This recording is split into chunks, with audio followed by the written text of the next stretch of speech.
As we celebrate 75 years, you've heard people say, the first one through the wall can get battered and bruised. It takes courage to do something for the very first time.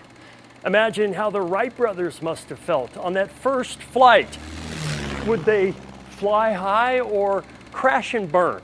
I feel our engineers at CBS 8 back in 1949 must have felt the same way when they took a leap of faith and then a deep breath. Hello. As they promised and delivered the very first television station in San Diego.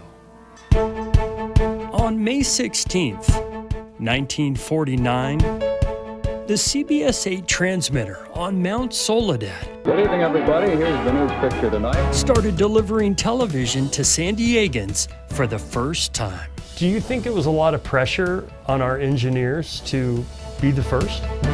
Absolutely. Noah Arsenault, professor of media studies at San Diego State, showed us Admiral Television, 1949 Admiral Television. what a tiny screen looked like back then Film and these files in the TV8 newsroom. in a world that was still very much experimental. I think people were amazed. However, the video quality was rather poor. From the CBS 8 weatherwoman, later known as Raquel Welch, to Sunup, hosted by Bob Mills, and Zoorama, hosted by Bob Dale. Whether they want to move forward. CBS 8 with the talent of Harold King A man suspected of robbing 3 banks. and longtime anchor Ray Wilson informed San Diego. Channel 8, on the move. That's longtime CBS 8 photojournalist Carl Gilman, That's me at Balboa Park. wearing a gold blazer. The station wanted you to look the part. We were to wear that everywhere, including forest fires and bank robberies. In 1965, Carl risked his life at the Hub Pawn Shop shootout following a botched robbery. Channel 8 kicked into action. Were bullets flying? Yes, bullets flying and everything. Owning the big story has always been a CBS 8 trademark since the beginning, and we've had the best in the business do it. Here inside our archives, you'll find thousands of canisters of film and videotape. And over here, a wall of fame with the work of Barbara Lee Edwards, Michael Tuck, Sean Stiles, Steve Price, Larry Himmel, and John Kalia, who we thought it would be fun to track down. So where are you? We live in East Texas. John Kalia And when asked about was a CBS 8 reporter in the 80s and 90s. What would you say your favorite story was of all time? Without a doubt, it was the comeback of Dave Dravecki. Dave Dravecki's nightmare began with a cancerous tumor removed from his left arm last October.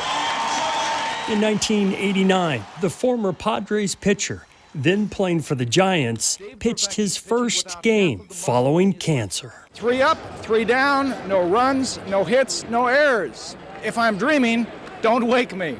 He went 8 innings, got the win, and it was brilliant. Today was a miracle. It was exhilarating. It was wonderful. In the 1970s and 80s, news director Jim Holtzman reimagined CBS 8 by assembling a dream team of talent. As San Diego grew, so did our staff. There was a lot going on. We did 2 stories a day. When former reporter Lorraine Kimmel visited our newsroom, Mario! longtime assignment editor Mario Escovedo tried to put her back to work. We still got a couple hours to the 6. Exactly. We'll put you on I'll tell you what, I can fill it. There are a lot of people who'd say Rabbit hair sweaters, very big in those days. Lorraine was known for her passion the Star of India probably didn't raise many eyebrows. and personality. You're on a boat. Threw up 3 times covering the Star of India sailing. You might think this being the 17th space shuttle Her most memorable story was shot in 1985 at Edwards Air Force Base. It appears that our romance with the space shuttle is as passionate as ever. Right there. 9 months before the Challenger tragedy, Lorraine and thousands of others watched one of its last successful landings. And all of a sudden you see this massive hunk of hardware. And you're going, that thing was out there. Throughout the decades, from patriotic parades to heartwarming homecomings, CBS 8 covered this military town and its deep love for service members and sports. You can hang a star on that, baby! From the highs when the Padres went to the World Series, to the lows when we felt as if the world was ending, CBS 8 shared our most vulnerable moments. On any given day, I would say, welcome to my home. But this is what is left of my home. There will always be an obligation to cover every story, big and small. Cable television and streaming services don't have this public interest obligation.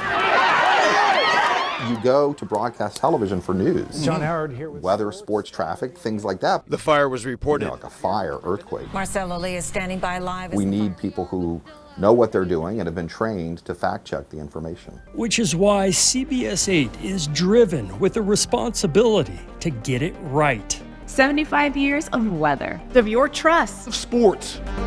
As the years fly by, our anchor teams, meteorologists, and reporters renew an oath to connect San Diegans with information you can trust. What the people of this city do is they let you into their homes.